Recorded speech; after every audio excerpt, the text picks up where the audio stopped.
ಅಂದ್ರೆ ಸಾಮಾನ್ಯ ಶಕ 1857ರ ಸಿಪಾಯಿ ದಂಗೆಯ ಪರಿಣಾಮಗಳು ಅಂತಲೂ ಕೂಡ ನಾವು ಕರೀಬಹುದು.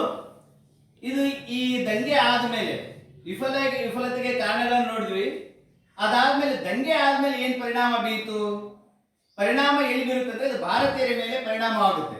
ಏನೆಲ್ಲ ಪರಿಣಾಮಗಳು ಬೀರಿದು ಅನ್ನೋದನ್ನ ಈಗ ನಾವು ಚರ್ಚೆ ಮಾಡ್ತಾ ಬರೋಣ. ಇದು ಈ ದಂಗೆ ವಿಫಲವಾಗಿರಬಹುದು, ಆದರೆ ಇದು ಇಂಗ್ಲಿಷರಿಗೆ ಭಾರತೀಯರಲ್ಲಿ ರಾಷ್ಟ್ರಾಭಿಮಾನವಿದೆ ಎನ್ನುವುದನ್ನು ಇದು ತೋರಿಸಿಕೊಟ್ಟಿತು.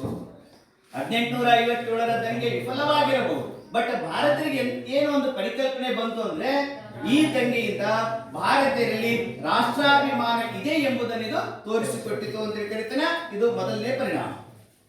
ಆಮೇಲೆ ಎರಡನೇ ವಿಚಾರ ಏನಂತಂದ್ರೆ, ಈ ಒಂದು ದಂಗೆಯಲ್ಲಿ ಹಿಂದೂಗಳು ಮತ್ತು ಮುಸ್ಲಿಮರು ಒಟ್ಟಾಗಿ ಬ್ರಿಟಿಷರ ವಿರುದ್ಧ ಹೋರಾಟ ಮಾಡಿದರು.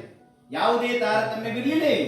ಹಿಂದೂಗಳು ಮತ್ತು ಮುಸ್ಲಿಮರು ಅಂತಕ್ಕಂಥ ಭೇದ ಭಾವ ಇಲ್ಲದೆ ಈ ಹೋರಾಟದಲ್ಲಿ ಹಿಂದೂ ಮತ್ತು ಮುಸ್ಲಿಮರು ಒಟ್ಟುಗೂಡಿ ಹೋರಾಟ ಮಾಡಿದ ಪರಿಣಾಮವಾಗಿ ಇದು ಭಾರತೀಯರಲ್ಲಿ ಏಕತೆಯನ್ನ ಮೂಡಿಸಿತು. ನೋಡು, ಒಂದೇದೇನಾಯ್ತು ಅಂದ್ರೆ ಭಾರತದಲ್ಲಿ ರಾಷ್ಟ್ರಾಭಿಮಾನ ಮೂಡಿಸಿದ್ರೆ, ಎರಡನೇ ಅಂಶದಲ್ಲಿ ನಾವು ಗಮನಿಸಬೇಕಂತ ವಿಚಾರ ಏನಂತಂದ್ರೆ ಭಾರತೀಯರಲ್ಲಿ ಏಕತೆ ಇದೆ ಎನ್ನುವುದನ್ನು ತೋರಿಸಿಕೊಟ್ಟಿತು ಅಂತಕ್ಕಂಥದ್ದು ಎರಡನೆಯ ಪರಿಣಾಮವಾಗುತ್ತೆ. ನಂತರ ಈ 1857ರ ದಂಗೆ ಆದ ಮೇಲೆ ಈ ಹಿಂದೆ ಸಾಮಾನ್ಯ ಶಕ 1600 ಡಿಸೆಂಬರ್ 31ರಲ್ಲಿ ಸ್ಥಾಪಿಸಲ್ಪಟ್ಟಂತಹ ಈಸ್ಟ್ ಇಂಡಿಯಾ ಕಂಪನಿಯ ಆಳ್ವಿಕೆ ಅಂತ್ಯಗೊಂಡು ಭಾರತದಲ್ಲಿ ಇಂಗ್ಲೆಂಡಿನ ರಾಣಿಯ ಆಡಳಿತ ಜಾರಿಯಾಯಿತು. ಅಂದ್ರೆ ಸುಮಾರು 1600ರಿಂದ ಹಿಡಿದು 1857ರವರೆಗೆ ಈಸ್ಟ್ ಇಂಡಿಯಾ ಕಂಪನಿ ಆಳ್ವಿಕೆ ಇತ್ತು.